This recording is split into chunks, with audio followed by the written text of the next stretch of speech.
మద్య నిషేధాన్ని అమలు చేస్తామని గొప్పలు చెప్పిన సీఎం జగన్ దశల వారీగా విస్తరింపచేశారని బీజేపీ అధికార ప్రతినిధి సాధినేని యామిని శర్మ విమర్శించారు.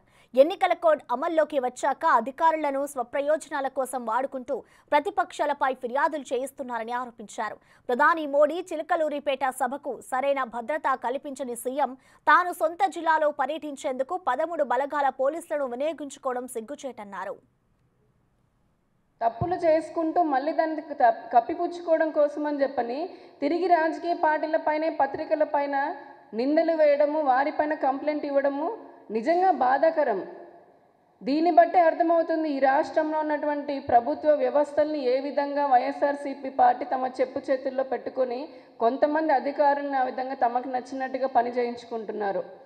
సూటిగా ప్రశ్నిస్తున్నాం, అయ్యా జగన్మోహన్ రెడ్డి గారు, ముఖ్యమంత్రి గారు, మీ డీజీపీ గారే, మీ ప్రభుత్వంలో మీరు పెట్టినటువంటి డీజీపీ గారే ఈ రాష్ట్రంలో మావోయిస్టు ప్రభావం లేదు లేదు లేదు అని చెప్పని చాలాసార్లు చెప్పారు. మరి మావోయిస్టు ప్రభావం లేనప్పుడు మీకు ఇక్కడి నుంచి కూడా నరేంద్ర మోదీ గారి పుణ్యమాని గడిచిన 10 సంవత్సరాల్లో దేశంలో ఎక్కడా కూడా ఎటువంటి తీవ్రవాదులు ఇబ్బందులు కూడా లేవు, రాష్ట్రంలో అంతకంటే లేవు. మరి మీకు ఇంకెందుకు భయం? సరే, మీకేదో ఉన్న భయంతో ప్రజలు మీ పైన మిమ్మల్ని ఎదిరిస్తారు అని భయంతో మీరు బయటికి రాలేదు ఇన్ని రోజులు, పర్వాలేదు.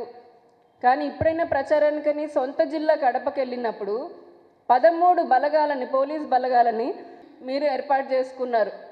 మీకు అంత అవసరమా? నిజంగా అంత థ్రెట్ ఏముంది?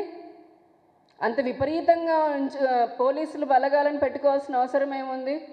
ప్రపంచంలోనే అత్యంత ప్రజాదరణ పొందినటువంటి వ్యక్తి, ప్రపంచంలోనే చాలా దేశాల్లో తీవ్రవాదాన్ని, మన పాకిస్తాన్ సహా దేశంలోకి వెళ్ళి మరీ ఆ తీవ్రవాదులు మట్టుబెట్టినటువంటి ప్రధానికి ఎంతో థ్రెట్ ఉంది.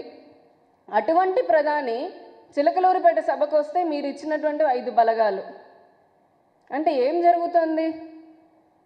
ఈ రాష్ట్రంలో ప్రజల దగ్గరికి రావడానికి మీరు భయపడుతున్నారు, మీ పాలన సరిగ్గా లేక. అలాంటి ప్రధాని వస్తే, అంత థ్రెట్ ఉన్నటువంటి వ్యక్తి, అంత ప్రజాదరణ పొందినటువంటి దేశ ప్రధాని వస్తే మీ పోలీసులు, మీ ప్రభుత్వము చూపించిన నిర్లక్ష్యం కారణంగా బదిలీలు చేసుకున్నారు మీరు.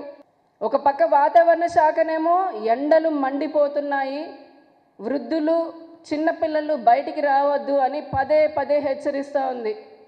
కానీ మన రాష్ట్రంలో అధికారులు మటుకు మిట్ట మధ్యాహ్నం 3 గంటలకు వచ్చి పెన్షన్ తీసుకోండి, లేదంటే 2-3 సార్లు తిరగండి అని తిప్పించుకుంటూ ఉన్నారు. ఈ రోజున జరుగుతున్నటువంటి పోతున్నటువంటి ప్రాణాలు, వాటికి ఎవరు బాధ్యత తీసుకుంటారు? మళ్ళీ దీన్ని కూడా రాజకీయం చేస్తున్నారు. ఏమాత్రం సిగ్గులేని ఆ బిల్డప్ బ్యాచ్ వైసీపీ దీన్ని కూడా రాజకీయం చేస్తారు. దరిద్రమైనటువంటి రాజకీయాలకు ఇప్పటికైనా వైసీపీ పార్టీ మానుకోవాలి.